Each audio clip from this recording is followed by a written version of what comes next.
Jadi kebenaran firman Tuhan ini rahasia. Artinya hanya anak-anak Tuhan yang bisa tembus di dimensi alam roh dan kebenaran.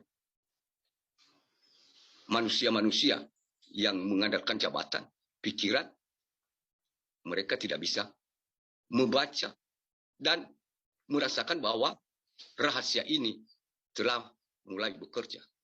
Jadi diteruskan pada waktu itu si pendurhaka baru akan menyatakan dirinya, tetapi Tuhan Yesus akan membunuhnya dengan nafas yang ada, dengan nafas mulutnya, dan akan memusnahkannya kalau ia datang kembali. Nah ini Bapak Ibu, ini secara jasmani tadi kan baik Allah, secara tubuh, berarti kita sudah menganggap dia sebagai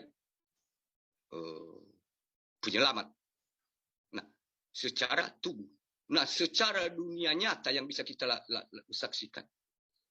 Dia nanti di kemudian hari akan menyatakan dirinya bukan lagi di bait kudusnya Tuhan, bukan lagi di gereja ciptaan Tuhan, tapi di bait suci atau gereja buatan tangan manusia. Artinya dia duduk nanti dan minta disembah dengan sistemnya. Banyak sekali sistem-sistemnya. Itu nanti akan dinyatakan di kemudian hari.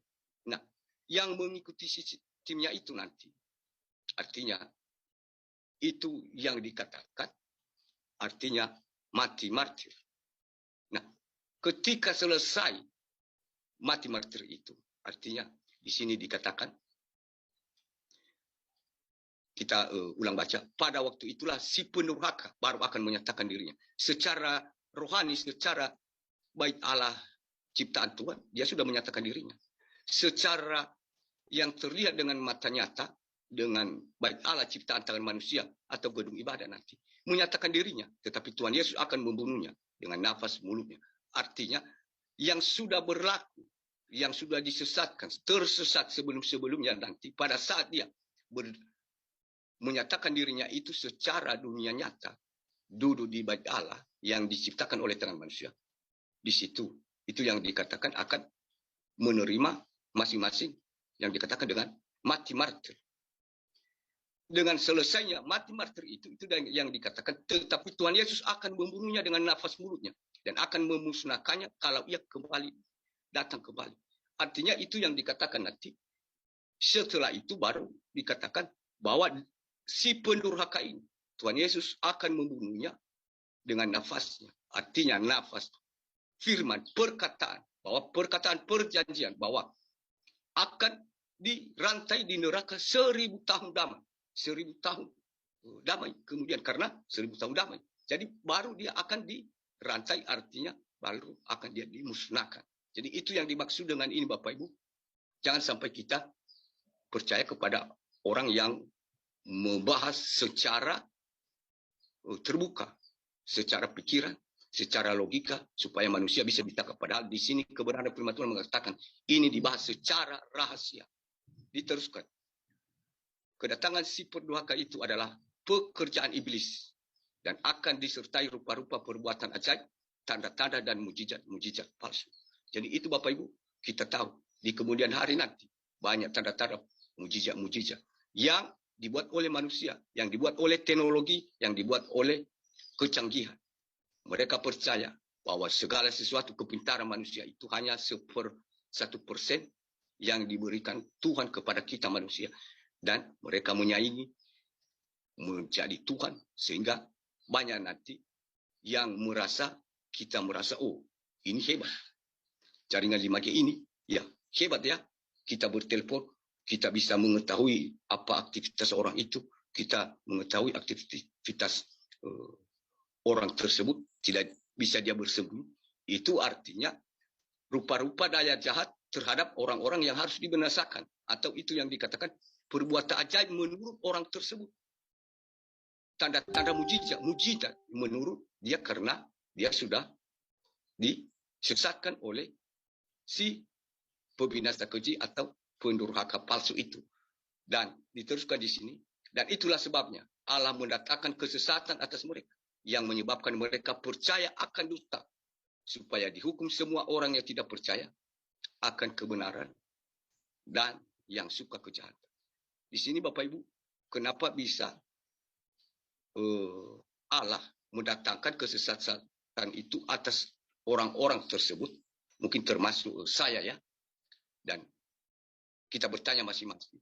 Artinya karena di sini dikatakan atas mereka yang menyebabkan mereka percaya akan dusta, supaya dihukum semua orang yang tidak percaya akan kebenaran dan suka kejahatan. Jadi orang yang tidak percaya kebenaran seperti yang saat ini, tidak percaya kebenaran dan suka kejahatan.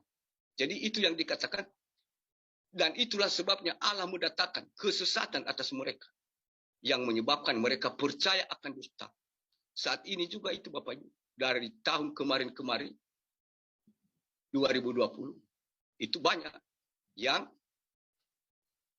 seakan-akan kalau bisa Tuhan itu bisa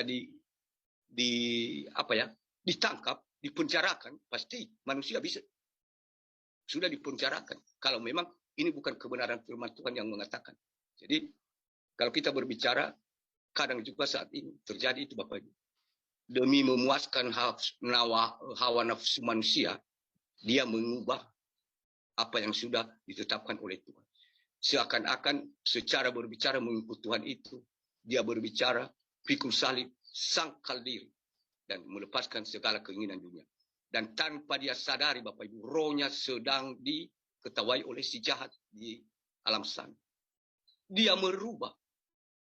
Hanya karena menurutnya saya tidak boleh melakukan kesenangan, kenikmatan dunia ini. Jadi dia ubah menjadi sesukanya. Jadi itu termasuk nabi-nabi palsu dan pendurhaka yang menjamin keselamatan palsu. Dan pada akhirnya di sini tadi pendurhaka tersebut, dan di sini dikatakan ia juga akan dibinasakan, akan dibunuh, akan dimasukkan di dalam api 1000 tahun lamanya. Artinya itu yang dikatakan kerajaan 1000 tahun damai di kemudian hari sesuai seturut dengan Tuhan. Dari kebenaran firman Tuhan ini Bapak Ibu, saya yakin hanya secara singkat aku jelaskan, tapi ini biar kita tidak mudah